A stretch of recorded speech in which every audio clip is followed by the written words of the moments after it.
Thanks, Austin, for joining us. Everybody, we have new Rockies pitcher Austin Gomber on here. We'll go ahead and get started with questions. Thomas Harding, go ahead and lead us off. First of all, welcome to the Rockies, Austin. Secondly, if you could just kind of go over your emotions and your thoughts as you come to the Rockies to trade for Nolan Arenado. Yeah, first off, it's good to be here. Yeah, it's been a whirlwind of a few weeks. Obviously a big change in me and my family's life. Kind of going from Florida Spring Training to Arizona Spring Training, and then from St. Louis to Colorado. But so far so good. Everybody that I've met in the organization has been great. So I'm super excited to get going with Colorado and hopefully be able to build a nice long career here. How different is it being here? I know that going into Take the it off. season- Okay. Sorry, excuse me. Can you repeat the question there? Okay. Yeah. How different is it being with this club? I know with the Cardinals, you had some. Oh, 1 second, here. You had some opportunity there at times. At times, they had other guys in the rotation. You feel like you have a greater opportunity here? Yeah. I feel like there was opportunity there. There's opportunity here. For me, it's just kind of approach it the same way I've always approached it. I feel like throughout my career coming up through the minor leagues, I never really, was given anything. I had to perform and, compete for all the opportunities that I was given at the major league level. And so I don't see why that'd be any different here. I know my mindset coming in is the same. Come in, try to get familiar with the guys, get familiar with the catchers, but really just try to put my best foot forward, continue to compete like I know how to, and hopefully, chips fall where they fall. The last one for me, you come with a fastball and a really good curveball, and I know there's the reputation that you can't throw a curve in Denver. People have shown that you can. Do you feel like, and do you feel that the coaches understand that you have a pitch mix that should play here? Yeah. I've pitched in Coors before, obviously on the visitor side, only one time, but I had some success, and I don't see why you can't sustain that. Like you said, guys have had success here in the past. Guys are going to have success here in the future. So, I plan on being a part of that. Thank you very much. Go to Pat Graham with the Associated Press. Pat, go ahead. Hey, welcome to Colorado. Like Thomas said, a two-parter for you. Number one is, how did you find out, and where were you, and what was it like? What was your initial reaction when you heard? I saw on social media over the weekend, I'm sure how everybody else did, just the rumors. But a couple days after the rumors had came out, I got a call from Michael Gersh, the GM over in St. Louis, just kind of saying the rumors were true. I was going to be a part of the trade. At that point, over the weekend, I already started mentally preparing for it. But like I said, man, I'm excited. I'm excited for the opportunity. I'm excited for a new challenge. Excited to play somewhere else. St. Louis was awesome. St. Louis was great to me, great organization. I've been with them the whole time, all the way through the minor leagues. But I'm definitely excited for new challenges, and so we're ready to get going. How do you separate being Austin Gomber, the pitcher, and not Austin Gomber, the pitcher who was acquired in the Nolan Arenado trade? How do you not get caught up in that trap? There's nothing I can do about it, right? It's not, it's out of my control.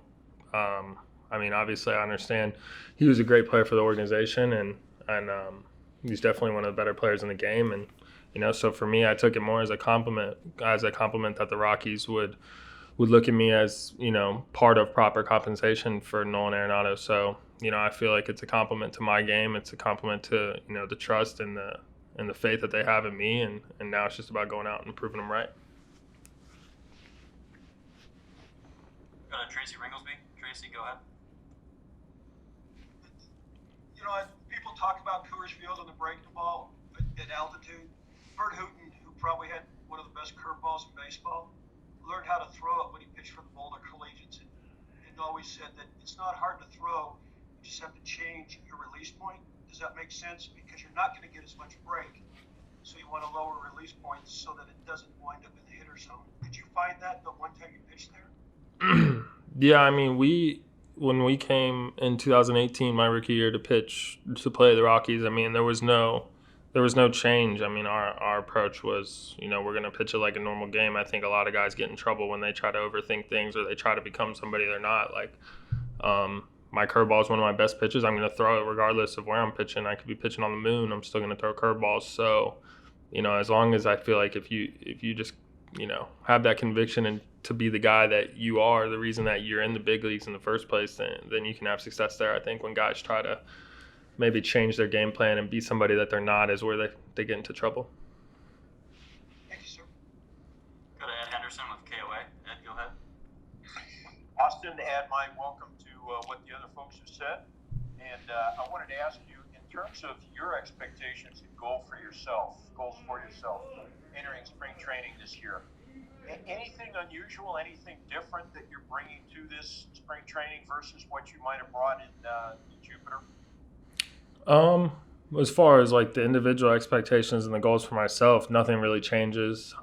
Just the process of how I'm going to have to go about that's going to change a little bit. Obviously, there's more familiarity. I had, some history with Yachty.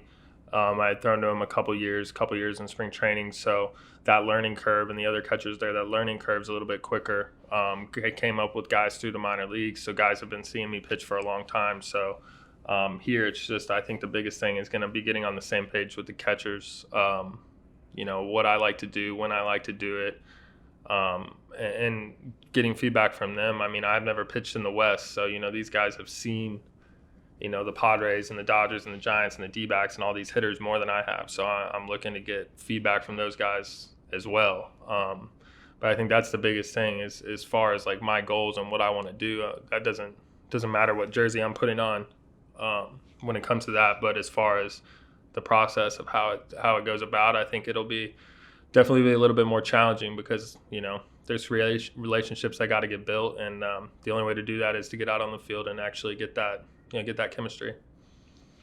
Thanks, Austin. We'll go to Dwayne DePron with the last question unless anyone else raises their hand. Dwayne, go ahead. Hey, Austin, welcome to the Rockies organization. You were used both as a starter and as a reliever there in St. Louis. Do you have a preference whether you start or come in and relief? And how best do you think you can contribute to the Rockies now that you're a member of the organization? Yeah, I definitely feel more comfortable as a starter. I came up to the minor leagues as a starter. My history in the bullpen was just kind of like that was where the opportunity was, right? At points over there, we had 5 starters that were kind of doing the job, and there was a need in the bullpen, and so that's kind of like, what I had to do. I had to step up and take that role and just try to do everything I could to establish myself as a major league pitcher. I definitely feel like I'm a starting pitcher. I plan on coming in and competing as a starting pitcher. I think I'm better as a starting pitcher. But then again, it's just about where the opportunity is and where the team sees me best fit. Thank you. Looks like we have 3 more for Austin. Thomas Harding, Rockies.com. Go ahead. I wanted to kind of double back on what you were saying earlier.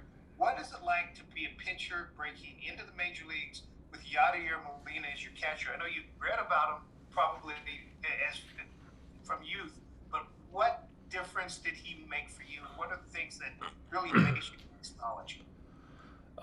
It just allows you to really turn your mind off when you first get up. When you first get to the big leagues, everything's moving so fast. Everything, from the in-depthness to the scouting reports to how we're planning on doing things to the size of the state. I mean, there's just so many new variables and differences that you've never really encountered. And he kind of just takes that stuff away, and it's like, hey, this is what we're going to do. Or when it comes to the scouting report, day one showed up. I mean, I can watch as much video of Joey Votto as I want. Yachty's been behind the plate for 300, 400 at-bats.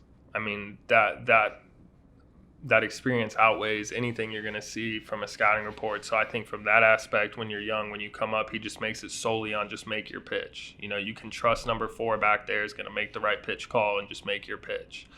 And I think that helps a lot. You get to get there and you get to kind of figure out what works for you. And then as you get more experience there, you can make that. He's always been great about having a dialogue of like, hey, I think we can do this or I think we can do that. But especially when you first show up, it's kind of like he's he'll take you under the wing and, hey, I got everything else. You just worry about making the pitch. And I think that's big for young guys when they first get there. And you're probably going to be throwing to younger catchers. You feel like that has helped you learn yourself, and can you come in with younger catchers and kind of be the guy to help them along, or are you at that point yet?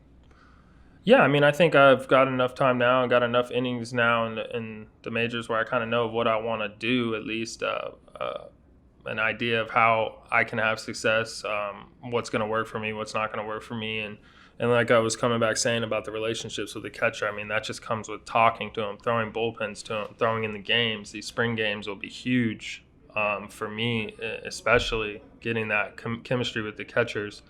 When it comes to sequencing and stuff, because it's easier to talk about it. It's harder when you're out there on the field and I throw a fastball and a guy fouls it off. Is he seeing what I'm seeing? Are we on the same page? Are we going to be able to, keep that rhythm going? I'm a rhythm guy. I like to work pretty quick, so I'm big on being on the same page as the catcher so that we can get on the mound and we can go, and I don't have to spend time shaking off. Well, the only way to get that is just experience. So, I mean, that's going to be something that I think I can obviously help because I have an idea of what I want to do, but it's big time of just getting out there and getting those innings in and doing it.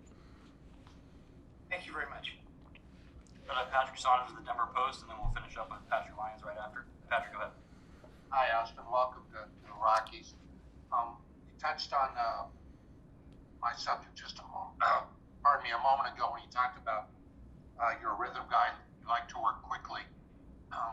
We can all look up your pitch mix, etc. But can you give us a sense of your philosophy as a pitcher? Are you a crafty guy? Are you an attack 'em, go at 'em kind of pitcher? Can you just give us a sense of how you view yourself? Yeah, I definitely think I'm an attack guy. I mean, that's at least what I'm trying to do. I'm never trying to really pitch around guys. I'm trying to go right at guys. A big thing where I was coming from, we had a great defense in St. Louis, and so we were just, let's get the ball in play. Let's get, throw strikes, get the ball in play, and trust that those guys are going to make plays behind us. And I'm going to take that same approach here. I mean, we got major league players all over the field. We got, one of the best shortstops in baseball. Let's just let these guys put the ball in play and then see what we can get done. I definitely think pitching in a park like Coors too, you can't be walking guys. You can't give free passes in a place like that because some of the stuff that's going to happen there, I mean, you can't really do much about it. But, from my philosophy, I mean, I throw a four-seam fastball, pretty aggressive with it, throw 12-6 curveball, a little slider, change up, going to go right at guys, kind of throw from over the top. I mean, I don't do anything like crazy. It's just about, the conviction of just trusting your stuff and attacking the zone. And one more quick follow-up. When you need to strike out, you feel like you can go get it? Yeah, absolutely. I think I've shown that I can do that. All right, thank you. All right, Patrick Lyons, the last question. Hey, Austin, in reviewing the numbers over the past two seasons for you, there's been a trend, towards more fly balls and left-handed hitters, performing maybe a little bit better than expected. Have you figured out, why that might be, basically, and what adjustments are you eyeing to make in camp for this? I'm going to get fly balls more than ground balls always. I throw a four-seam fastball. That's just kind of how it works. The thought is if you throw a four-seam fastball and I can throw it in the spot I want to throw it, I'm going to get weak enough contact that fly ball is going to stay in the yard. So when it comes to that standpoint, I'm not going to try to become a ground ball pitcher. Like, that's not who I am. That's not how I got to the big leagues. That's not how I'm going to stay here. So more it's, I'm going to get fly balls. I need to recognize that, Coors Field is not the best place to get fly balls. So how can we get those fly balls to be soft enough compact that they stay in the yard, and that they're outs and not homers? That's something that, I think I figured out a little bit better last year. I commanded my fastball a little bit more, was able to prevent harder contact. And obviously the lefties, there's no doubt about it. I got to get better against left-handed hitters. There's some good left-handed hitters in this division. There were some good left-handed hitters in the NL Central. And so that's something I've worked on this offseason. I have an idea of what I want to do to make that better. And so I plan on putting that in place in spring training and kind of see where that takes me. And if it doesn't get it done, then we'll continue to go back to the drawing board and figure it out. Thanks, Austin.